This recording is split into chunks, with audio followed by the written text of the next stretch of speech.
Good morning, Joyflu group. It's day 3 of the self-love challenge. All right. So couple of little things. I always like to think big picture. And I always just like to think, well, imagine a world where we did all fully love and accept ourselves. This sort of came about. I was sitting in the staff room on yesterday for morning tea, and there was a discussion amongst the women that I was sitting around, and they were talking about skincare products and skin treatments. And there was just so much language and what's the word when we talk ourselves down? No, not coming. Oh well. Anyhow, anyway, I was just laughing to myself because yeah, I don't buy into it personally for myself. And I'm very, very grateful for that. And as a result, I save a truckload of money on beauty products. So it's great.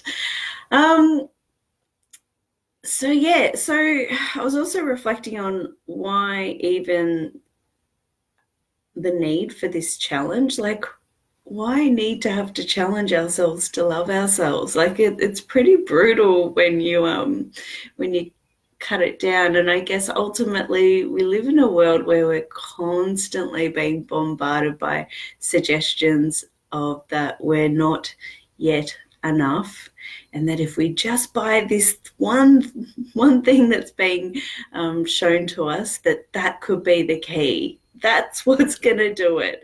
Whether it's a beauty product, whether it's a holiday, whether it's a car, whether and it's pretty deep. Like it's not just the obvious, TV commercials and Facebook ads, and the sources of this don't necessarily come from advertising as well, but even our favorite television programs, or just everything that we're digesting, that we put our attention on, has something attached to it, and it's either something that's beneficial or something that's detrimental. So when you start to sort of clue in and look for things, you could start to see where little things are being ingrained and seeded, so that we're not necessarily finding that self-love for ourselves, because we've got conflicting our attention is going to things that is actually conflicting with that belief set. So yes, so that is that. So for today, I know yesterday we did the love letter, and I actually got around to doing it, which was great because I had a pretty busy day yesterday, so that was good. Today is looking at the parts that we already love and like about ourselves. So that's the easy list, right? So for me, I I love my cheekiness. I love my ability to push myself and learn and develop. I love that I can laugh at myself and not take myself too seriously. Yeah, that's really beneficial. Okay, and so yeah, there's a long list of things that I love and already like about myself, and over time, through the different experiments that I do for myself as a joy scientist, sometimes parts of myself get shown that I don't feel so kindly towards. And so, as well as identifying the parts of myself that I do already love and accept, there's a really massive there's massive value to be gained from starting to identify the parts of myself that I don't actually like about myself. So my neediness, my inability to hang on, um, wow. My yeah, I really struggle with being told what to do. I struggle with um, rejection. That's a massive one. Um, Interesting.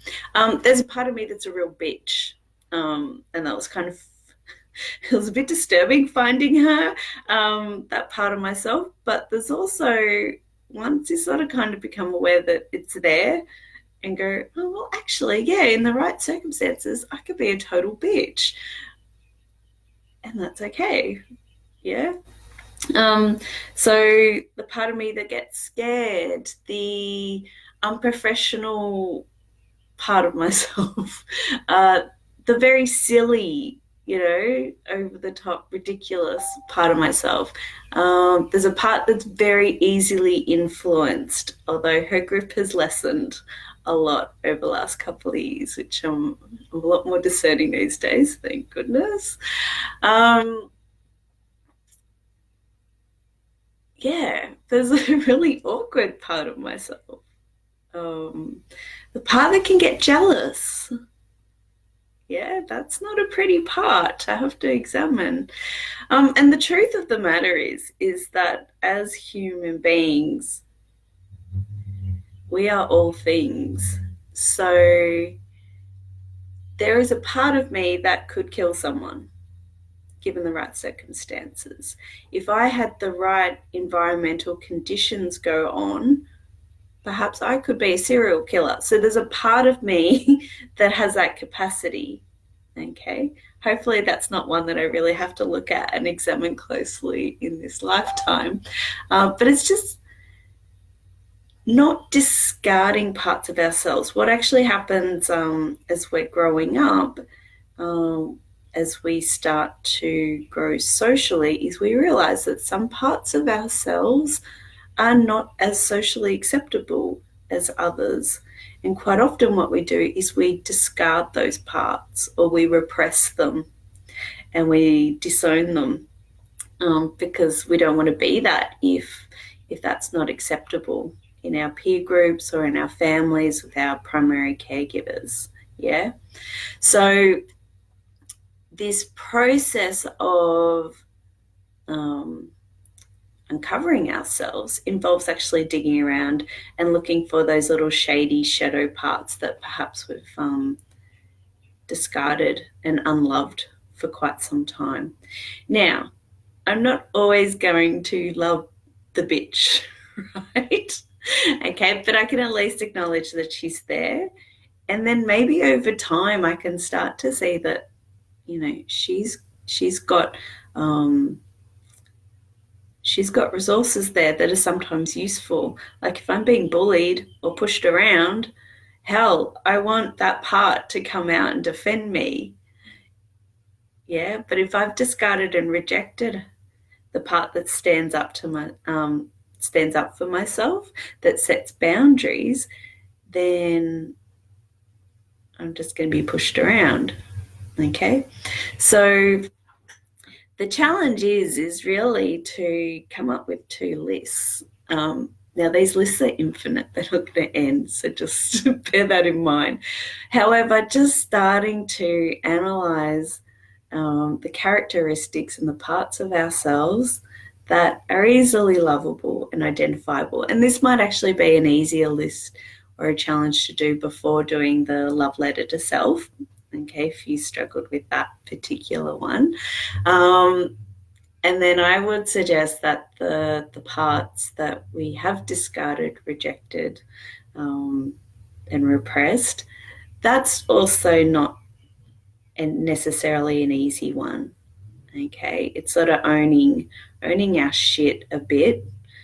No, not a bit, quite a lot. Yeah. So just bearing that in mind. The thing is that none of these parts are actually wrong. And so if we can start to decrease the use of making, whether something is right or wrong, it just is. It is a part of ourselves, and not sort of making parts of ourselves unlovable okay, which is effectively what we're doing. There's realizing that those parts actually have a part to play, pardon the pun, actually have a role to play, and that they are useful under certain circumstances. So I think that was it. I'm just scanning. Yeah, so that's about it. I hope everyone's enjoying these that is watching them. Feel free to share the Joyflu group. I'm very keen for this message to start to spread. Hence the naming. So if you think there's any people that this message may resonate with, just send them an invite or have a chat. Let them know that this exists. So anyway, 11 minutes is not too bad. So day 3 self-love challenge. Enjoy your Wednesday. Thanks for watching.